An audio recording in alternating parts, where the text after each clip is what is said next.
মা বিশালাক্ষী এতদিনে আমার দিকে মুখ তুলে চেয়েছেন। আমার প্রফুল্ল মুখী এতদিনে সত্যি রাজরানী হবে। আমার এতদিনের দেখা স্বপ্ন এবার সত্যি হবে রে মা, এবার সত্যি হবে।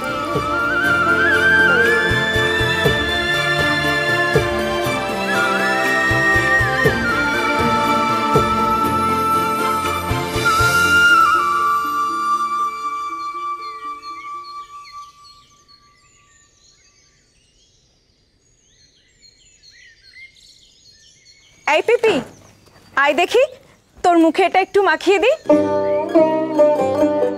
এটা কি? দুধের স্বর। না না, আমি ওসব মাখবো না। তা বললে কি হয়? ছাদনা তলায় শুভ দৃষ্টির সময় বরের মাথা ঘুরিয়ে দিতে হবে না? ধ্যাৎ। শোন, বিয়ের যে কটা দিন বাকি দুধের স্বর, হলুদ এসব মাখ। সারা জীবন তো অন্যের রূপচর্চাই করে এলি, নিজের জন্য তো কিছু করলি না। কিরে ময়না, এমন হন্তদন্ত হয়ে চললি কোথায়? আমার কি আর বসে থাকার জো আছে গো দিদি? পিপির বিয়ে শাড়ি কেনা হয়নি, কত বাড়ি নেমন্তন্ন করা হয়নি, একা হাতে আর কত সামলাই বলো তো। আচ্ছা, রান্নার অনন্ত ঠাকুরেরও তো আসার কথা ছিল, সে তো এখনো এলো না।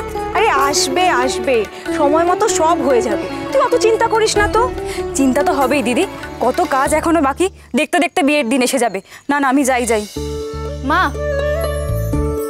আমি তো আছি মা। আমি না হয় তোমার ছেলে হয়ে তোমার মেয়ের বিয়েতে তোমায় সাহায্য করব। তুমি আমাকে বড় করার জন্য কত কষ্ট করেছো, আজকে আমি বড় হয়েছি, এখন আমি তোমার পাশে থেকে তোমার কাজ করব মা।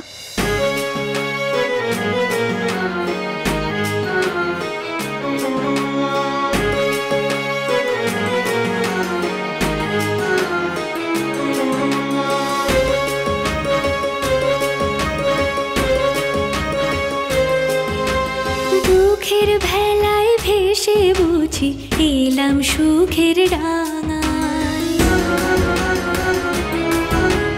দুঃখের ভেলায় ভেসে বুঝি এলাম সুখের ডাঙায়। সুখ পাখিটি ধরবো গো, বাঁধবো বেড়ি পায়, সুখের বাঁধবো বেড়ি পায়।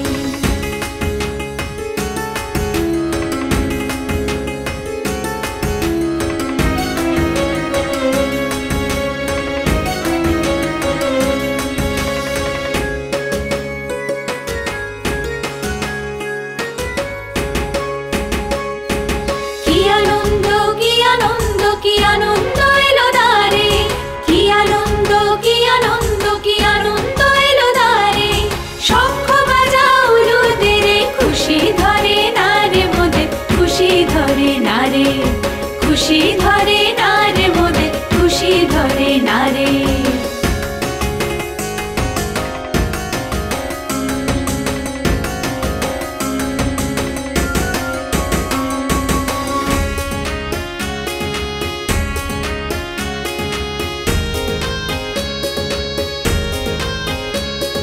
ছেলে যাবে করতে বিয়ে, সঙ্গে যাবে কে রে? ছেলে যাবে করতে বিয়ে, সঙ্গে যাবে কে রে? লস্কর লস্কর আই পাই, কোমর বেঁধেছে রে, কোমর বেঁধেছে রে, কোমর বেঁধেছে রে।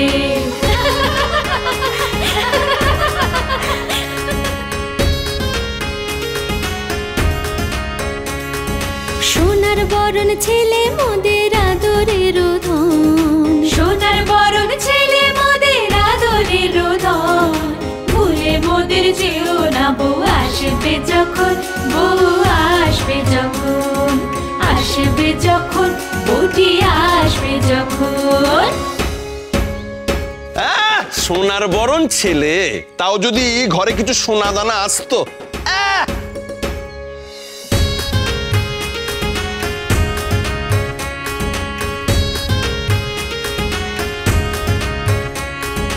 আনবো হলদি জলদি বেটে আয় তোরা সব নিয়ে, আনবো হলদি জলদি বেটে আয় তোরা সব নিয়ে, রাজপুত্রের হবে বিয়ে টোপর মাথায় দিয়ে, টোপর মাথায় দিয়ে, টোপর মাথায় দিয়ে।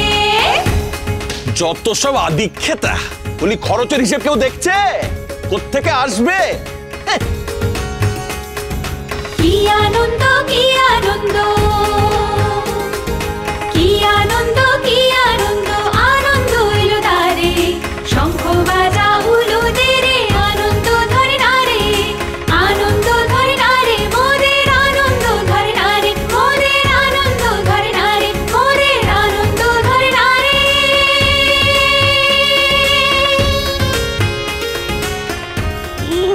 আনন্দ আর ধরে না। সোনার ঘরের ছেলে কাঙাল ঘরের কোণে, তেলে জলে মিশ খায় কখনো? আনন্দ।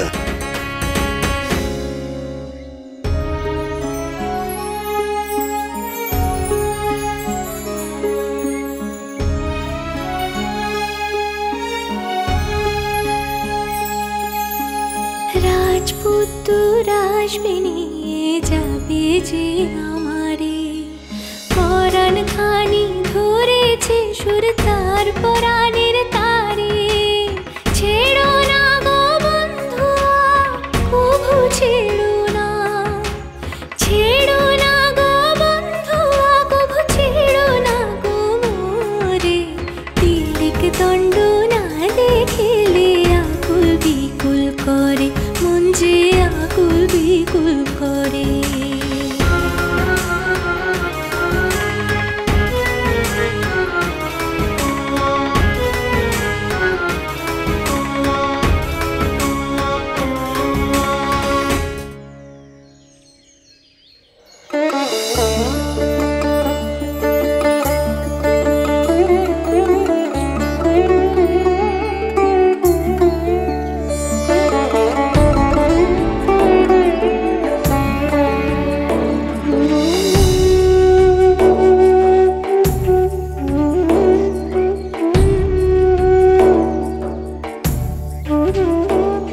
এই নাও, তোমার স্বামীর সারা জীবনের সঞ্চয় আছে এতে, নাও।